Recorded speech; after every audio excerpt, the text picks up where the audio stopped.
this lady was coming down. I remember seeing her, and she looked terrified, and she was making a sound like this, oh, oh, oh, and it was raining, and everything was slippy and muddy, and she terrified me. So it's kind of like when a laboring woman looks at her partner in the labor room, and if their face looks terrified, then the woman herself becomes terrified. Hello, everyone. Welcome back to the Bleedin Truth. I'm Sally McNally, and I'm here with my daughter Brigid. Hello. Yeah, so we started this podcast for Sally already a month ago. Time has flown. To give Sally a way to share some of her stories and talk about all sorts of different women's health issues that she has witnessed on the job or just from her own personal experiences. Sally also answers listeners' questions in every podcast. So thank you so much for those great questions so far, and stay tuned for more answers later in this episode. Today, we were thinking of talking about Easter stories to lighten it up a little bit, because some of my stories can be a little harsh at times.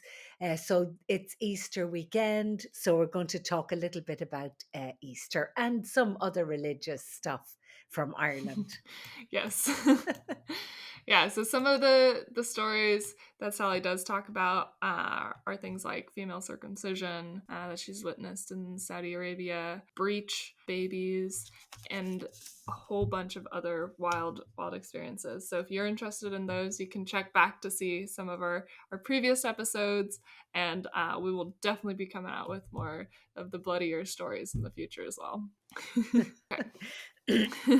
So we do want to do some highlights as well. So first, shout out to riverside.fm. That is the online recording studio that we use to create these podcasts. And it's really a fantastic site because we are, not in the same room. We don't have fancy recording equipment or anything, but we're able to have high quality audio for these podcasts because of the way that it records each audio track separately. So riverside.fm is a great opportunity if you want to get into any type of recording that you need. It also has great video quality as well.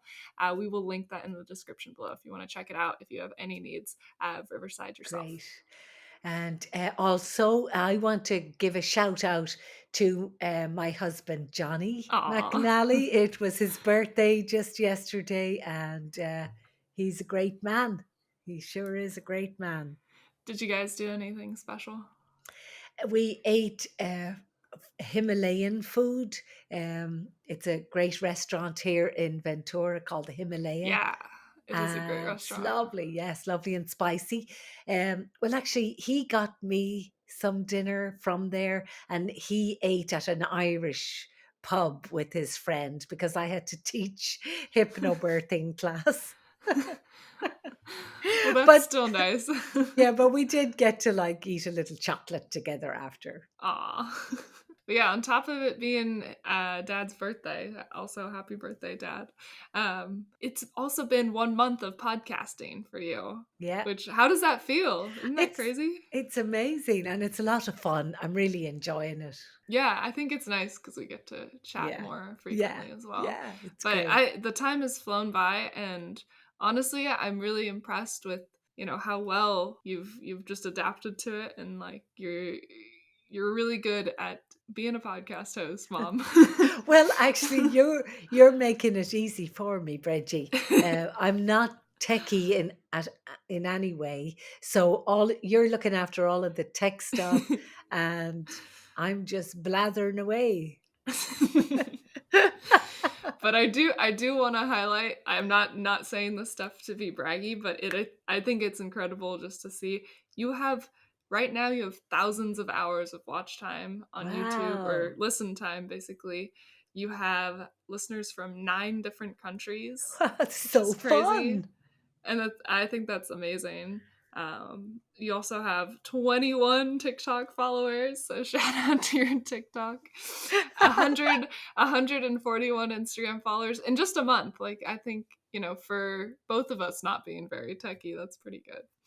So, Well, thanks a million for all of you people who are paying attention to us. We really appreciate it. yeah, absolutely. So, yeah, make sure you guys like and subscribe for this podcast and all our future episodes. And please share with, all of your friends as well if you think they might be interested in hearing some of these stories too. Great.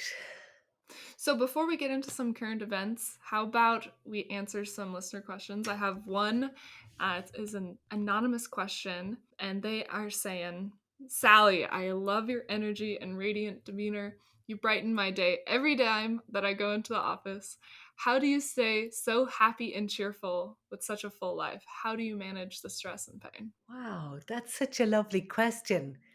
Wow. Stress and pain. Well, thanks a million for that question. I probably know you if you see me in the office every day. Hello, Aw. whoever you are, hello there.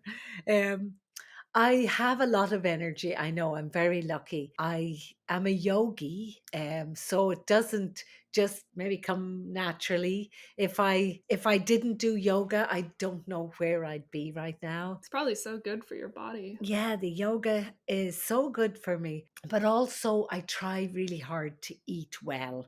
I try to look at food in this way, and I try to tell my patients to do the same thing, to hold the piece of food, maybe that you're thinking about buying or even eating, and ask yourself, is there life force in that food? Is it still alive and is going to keep me alive? If you hold like a lovely red shiny apple, there's life force in that. Hmm. But if you hold like a piece of white bread or a donut, even though it's tasty, there may not be as much life force in it. So I try to eat food that I know is going to give me that energy. And I am happy and cheerful. I always was a happy, cheerful person. My nickname at home in Ireland growing up in my family was Smiler. My dad especially Aw. used to call me Smiler. And it's just, I think I'm really blessed in that way. It doesn't mean that I don't feel things and I haven't had really hard times, and I have. I have had the stress and the pain of ordinary living, but I try not to dwell on it. I try to keep bringing myself back to joy. And it's something that I learned in hypnosis and in yoga, that in one breath, just one breath is all it takes to bring yourself back, to joy. We Mhm. could listen to our thoughts all day long, and our thoughts might drag us off down a laneway that's very dark in our mind. Or we could change our thoughts to happier thoughts that might bring us down a very sunny, cheerful lane.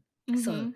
um, I, That's kind of something that I feel like has helped me oh, yeah, yeah, individually. I mean, we might not have ever really talked about this before, but yeah, just realizing that whatever you're thinking is not necessarily truth of the situation, yeah, or like what you're thinking isn't necessarily out of your control. You can catch yourself yeah, in a downward spiral thought and be like, "Oh, I don't actually want to go down there." And you right. can change it once it's like the awareness of what you're thinking, and then you can change it to being a little more positive. Yeah, uh-huh. That's true. And what we're thinking sometimes we're drawing towards us. Like, say, if we say to ourselves, nobody wants me or nobody wants to be around me, then we give off an air of, grumpiness and maybe shyness. Totally. But if we think, I I feel happy inside and I'm going to share my happiness with the next person I meet, then when we meet someone, that's kind of like oozing out of us and they get infected by it. Hmm. Because when you meet a happy person, you're like, "Yay, tell us, what's going on? Why are you so Right. happy?" Yeah. Yeah. But that doesn't mean that that person doesn't have, the usual pain of everyday living. It's like life isn't all fun and games. Let's face it. There's all sorts of things that go on in us, and I sometimes feel lonely. I sometimes feel physical pain. You know, I don't dwell on that because I have a lot of other stuff going on. And plus, I'm too busy to spend too much time on that. Hmm. What do you do? Like when is it that you feel the most stress? I feel stressed when I have like a lot of patience, and I want to give each one a part of myself, the best part of myself in that Mm. moment, which is usually my attention, Hmm. right? The patient wants to be seen and heard. And Hmm. sometimes that takes more time than I have during the day. And that stresses me because I want to, focus on what they're saying to me and Hmm. what they're feeling. Yeah. So that's my one of my biggest stresses if I don't feel like I'm not doing a good job in that way. Do you ever feel like, this is my own questions now, sorry. Yeah. But do you ever feel like emotionally drained after, you have like over 20 patients in a day sometimes, and if you're given that much full attention to every single one of them, as much time as you can, does that yeah, does that drain you? Oh yeah. That drains me, and sometimes I feel like I have to make my legs move. But it's also such a good feeling. It's such Yeah. a great honor to look after women and to, one moment you're with a lady going through menopausal symptoms and, she's embarrassed, to tell you that her vagina is dry and she doesn't feel like having sex with her husband. Mhm. And the next you're talking to a teenager who's the opposite, she wants to have sex and she's afraid to tell her mother that she needs birth control. And and then the next you're listening to a baby's heartbeat, and within maybe hours you'll be delivering that baby. So it's like magical, it's Wow. wonderful work. It's the most beautiful job for a woman, what I'm So doing. interesting too. Like that's why every time I Yeah. talk to you, you have another story. Yeah. I love my job. Yeah. And I work with a great bunch of girls, and Hmm. there's a great doctor in there that I work with. We do good work, I think. Yeah. Yeah. And I love that too. You know, growing up in Ventura, I feel like everywhere I'd go, people would know you. So they're like, "Oh, you're Sally's mom." Or no, you're Sally's daughter. I love Sally. She's always so happy, and I would usually respond like, "Oh yeah, totally." Well, you know Like, me, Bridgie. I'm not always happy. I get yeah. grumpy. And I have an Irish temper, right? Uh-huh. So yeah, I know, but it's not like you're ever fake happy. Like I Yeah. think I mean since I've seen all sides, I'm sure Yeah. it's definitely you're never a fake happy. Like it is you're happy to be working and Yeah. with people and everything. So, Yeah. And also, I've been in countries where it's been hard. I've been poor in my life. I know what it's like to feel hungry. And I feel like so blessed. I feel like what a place to live. What a great job. I just like, fell on my feet by mhm. coming here. And I remember throughout the years meeting a few different people, and they used to say, Sally, you need to find your way to California. That's where you should live. And they were so right. I had no Aw. idea. But had to live in like crummy little flats or apartments. And, I think that people here in America are blessed. They have such a mostly where I live right now, everybody is like blessed. The beautiful weather. There's grapefruits growing on the trees. Grapefruits growing, and I remember being so stunned once when I came here first. I was walking along with my aunt and I got this most beautiful smell, and it was like flowers. And I said, "Oh my gosh, that's so beautiful." And she said it's the orange grove. It was oranges that were Mm. growing, and I had to stand and look, and I was just like amazed the beauty of this place. Okay, I'm getting a little off No, no, track, I love it.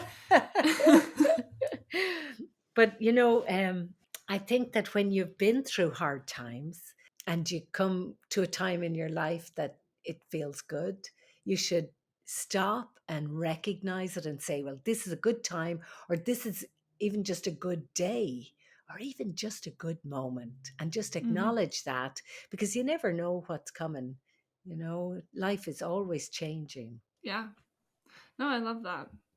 And I Yeah, think my own challenges, like whenever I've had a very tough period yeah, that I've had to go through, yeah, the other side, like once I'm feeling more like myself again, yeah, it feels euphoric. yeah, You're just like, yeah. everything's amazing just to be alive. Right. And Yes. like once you realize that, I think the hard times make it even more evident Yeah. when you're more present. And we're like a bouncing ball. We're up and down, and that's like normal. So now that I'm this age, when I feel myself going down, like the bounce down, I get Mhm. excited, because that means I'm going to go back up.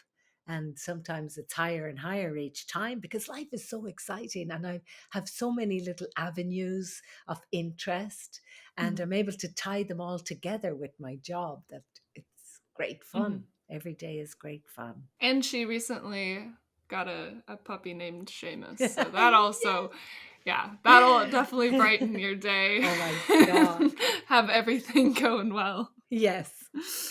Yes. Seamus is a Bernedoodle, and he just comes up and he looks at me and he's like, "You want love?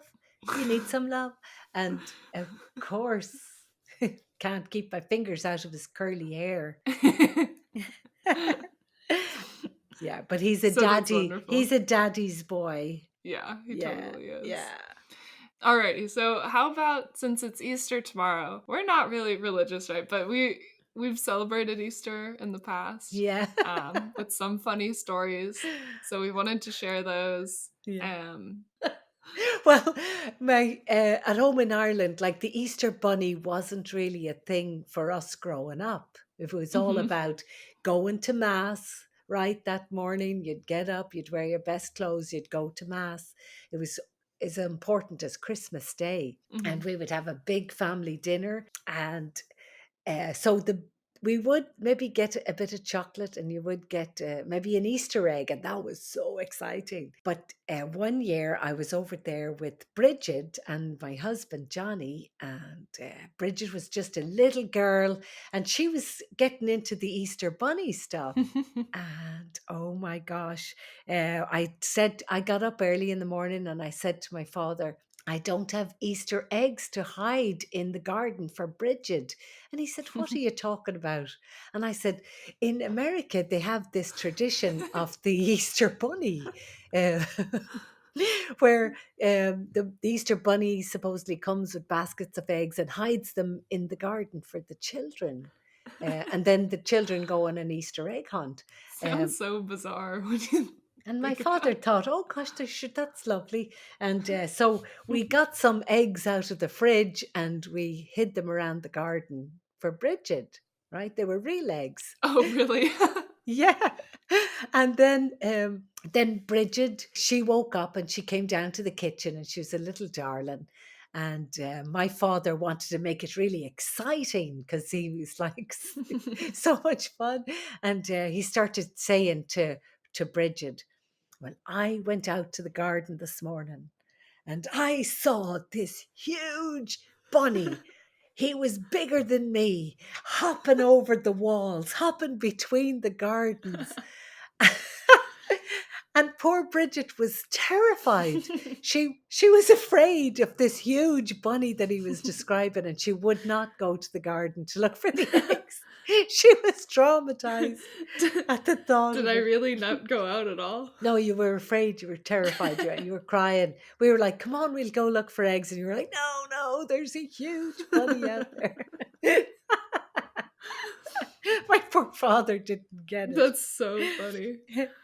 But over there, we used to, fast for Lent. We would give up something. There'd be something you'd give up. And as a child, what could we give up? The maybe few sweets that we would get throughout the months. But what we would do is we would save our sweets. Any Mhm. kind of a little sweet you'd come across, like a peppermint or a piece of gum or a packet of crisps or something like that. Anything that was like a treat, you would save it. And I remember I had a box under my bed this Lent, and I had it full of all the little bits of sweets and candy that I might have been offered during Lent, and I was saving it. But I was in the garden and I found this little mouse, Oh. lovely little mouse, Oh, and I know. I put him I put him in a box and I made him a little bed and he was so cute, and I put him under the bed, How right? old were you? I think I must have been about 7 or 8 maybe. So Lent was going on, and I'd every now and then go and I'd take him out and I'd look at him and I'd play with him and I'd feed him and I'd put him back in his box. And so he was in the box getting bigger, and my stash of sweets seemed to be getting smaller. uh, but I was playing with him and talking to him, and of course we always loved any kind of an animal growing up. So, did any of your sisters know you had them? I don't know if I ever showed anybody. I might have showed them. Probably my twin sisters, because it was kind of fun. But I couldn't tell my mother. Oh my gosh, she was like a real. Everything had to be perfectly clean in the house. She would have freaked out if she thought there was a mouse in the house, right? Mhm. But somehow my dad figured it out that I had something under the bed, so he made me pull out the box and show him. And of course, the mouse had made a hole between the two cardboard boxes and was going in and eating the candy and the crisps and everything. And my father said he looked into the box and then he put the lid on the box again real quick. He said, "Sally, that's not a mouse, that's a rat." And that's a big fat rat at this stage. And I was like, "Oh, but he's lovely and he's my friend." And he said, "We have to get rid of him. We have to get rid of him." And I said, "No, please, I love my friend." Oh. But my father was so sweet. He made me secure the box and throw out the candy because, of course, the rat had been fiddling with it and eating it. And he brought the box and myself down to the church. And behind the church, there was like a big grassy area and a river. And he let me say goodbye to the rat, and we let the rat go free Oh, there. So that was kind of cool. Yeah. that's But funny. I remember another story about Easter eggs. My sister Mary, she was so funny. Oh, this Um, one. I was just gonna say it. do you I was just remember? gonna Do you bring it up. remember? Yeah. Well, we all got our Easter eggs, and they were quite big Easter eggs, but they're, of course, hollow in the middle and quite thin, the chocolate. Um, but we had little Easter eggs, and my sister Mary got one from her boyfriend, and it was a really big, fancy one. And she was always teasing us when she'd be eating her chocolate. We'd eat it really quick, and she would like lick it and suck it and make it last. And then she'd be teasing us, licking her chocolate, and we'd be like drooling at the mouth, looking at it. But she didn't want to eat this. She wanted to keep it all in one piece because it was very big and ornate. And she put it on top of the piano. And one night we were sitting there looking at this. This was after Easter when we'd eaten all our chocolate, and there was her big Easter egg sitting there. And my sister Kathleen, You're really which, outing them here.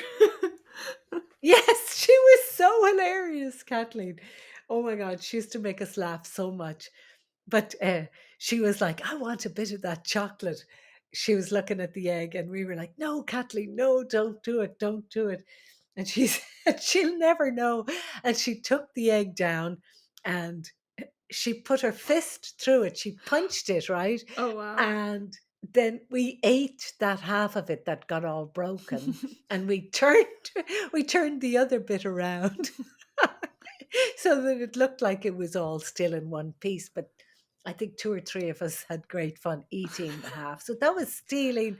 But um, And it looked the poor, same, like when you put it back up, you could. yeah, and I think it was there for weeks and weeks before she figured it out. Oh my gosh, I'm sorry, Mary. Very sorry. That's so funny. Did you guys not get a lot of sweets, or yeah? No, my mother, my poor mother, she used to love hard candy when she gave up smoking. Oh. Right? She promised my father that she was going to give up smoking, but she used to eat a lot of hard candy to replace, the addiction to cigarette smoke. I guess that's what happened. And her teeth, they were all full of cavities, and she went to the dentist, and the dentist said they all have to come out. So he took all her teeth out the one day, and she was in such agony. She used to tell us the story of how she was trying to learn how to use these dentures, but her gums were still Oh. sore. Yeah, it was just so she never wanted us to go through that. So she used to say no sweets, and we would only have dessert on a Sunday, maybe, or on a special occasion. Mhm. There was not a lot of sugar. Um, she used to be mad with us if she heard we were eating sweets, because she had her own, experience I with it. remember how she told you about the dentures. That's a good one if you want to say that too. Oh, yes. She was talking to me one night, and we were sitting at the How table, old were you? and I think I was very young. I was caught eating crisps. I think it was crisps I was eating in the schoolyard, and my sister Ronnie saw me eating the crisps. Oh, Now, crisps are chips. yeah. We call them crisps in Ireland. A packet of Tato crisps. Somebody gave me them, and I was yumming them down, and I got caught. And she told my mom, that I had been eating the You guys crisps, snitching on right? each other. I know. And so she sat me down and she said, "Do you know what happens when you eat the wrong thing?" And I was like, What? They were tasty. Just wanted a few crisps. And I didn't know she had false teeth. I honestly did not know. I don't know what I was thinking that I didn't know, because she used to take them out at night and put them in a cup beside her bed. But she took her teeth out and she put them on the table, and she said, "This is what happens if you eat too many sweets." And it really freaked me out. But I must have been very young. Um, but she was very funny. She used to make us laugh. Then later she'd take her teeth out and she'd do this thing called gurning. She'd like suck her Oh, gums in yes, and I pucker her lips. remember. Yeah, she was hilarious. That was so. She Yeah. was so cute. Yeah, very cute. Very darling. Yeah. Yeah.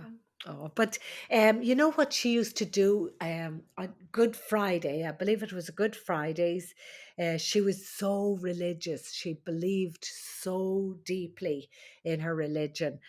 And on Good Friday, we'd find her standing with her arms out, like as if she was on a cross. She would stand there for 3 hours. Whoa. She would stand, and she wouldn't talk. She wouldn't look at us. And we realized that it was a very private and a sacred thing that she was doing. So we wouldn't laugh at her or, try to distract her. We would, I've leave never her heard of alone. that before. Like anybody I doing that. know. I've never known of anybody else doing it Wow. either, but that's what she used to do. They used to do a lot of praying at home in Ireland. Of course, we did the rosary every night, kneeling down in the kitchen. Hmm. And there still is this holy mountain called Croagh Patrick. Mm. It's in County Mayo, and they say that Saint Patrick went up this mountain like 400 years AD, a long time ago, right? This fella called Saint Patrick, and he fasted for 40 days and 40 nights, Mm. trying to do what Jesus did. So it's a very holy mountain. And my parents used to sometimes go on a pilgrimage and go up there. And it's like a self pilgrimage. You just, decide your day, and sometimes you might do it during Lent. But some people go up there in their bare feet, and it's really stony, Oh, wow. shale, kind of sharp little rocks. Um, and they sometimes they would go up in their bare feet, and up at the top it's really steep, Hmm. so they might be on their hands and You knees. did it recently, Uh, didn't you? yes, Johnny and I did it. We had hiking boots on us, uh, and we went up, and it's very high. It's like 2,500 feet or so, but it's steep, Yeah, this is in Ireland. and up at Yeah. yeah, it's in Ireland, in County Mayo. And up at the top there's a little bit of a church.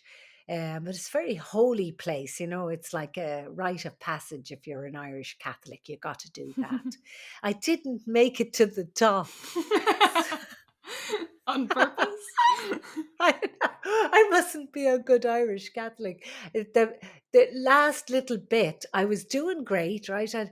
And this lady was coming down. I remember seeing her, and she looked terrified, and she was making a sound like this, oh, oh, oh. And it was raining, and everything was slippy and muddy, and she terrified me. So it's kind of like when a laboring woman looks at her partner in the labor room, and if their face looks terrified, then the woman herself becomes terrified. So I lost my courage, Oh. and I let Johnny go on and finish it without me. So I have to go back and finish that. I I bet have it's to do scary in that. the rain though, if it's slippery for sure. Yeah. Yeah. But oh my God, the views are so beautiful once you're up there. Oh my God. So I'll do pretty. it next time. Yeah, you'd fly up. You'd be fine. Yeah, but let's see. There's like Easter in Ireland is also a great time to remember our fallen heroes. Um, in 1916, there was a rising against the British Empire.